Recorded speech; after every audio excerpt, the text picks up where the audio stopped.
मध्य प्रदेशातील नर्मदापुरम जवळील एका गावात गेल्या अनेक दिवसांपासून लोकांमध्ये भीतीचं वातावरण होतं।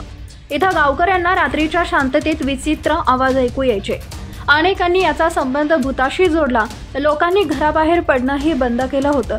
आणि दरम्यान व्हिडिओत पुढे काय घडलं पाहण्याआधी AM मराठी न्यूजला जरूर सबस्क्राइब करा।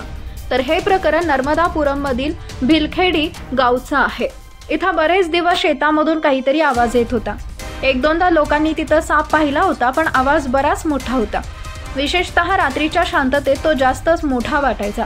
अशा स्थितीत लोक त्याला भूत मानत होते। लोकांनी रात्री घराबाहेर पडणं बंद केलं होतं। मात्र रविवारी अखेर लोक या भूताला सामोरे गेले। हे भूत दुसरं कुणी नसून 10 फूट लांब अजगर होता। मिळालेल्या माहितीनुसार रविवारी गावातील शेतात एक महिला काम करत असताना तिला महाकाय अजगर दिसला। हा अजगर शेतात लपून बसला होता। त्याला पाहताच महिलेनं तिथून पळ काढला। यानंतर ग्रामस्थांना याबाबत माहिती देण्यात आली।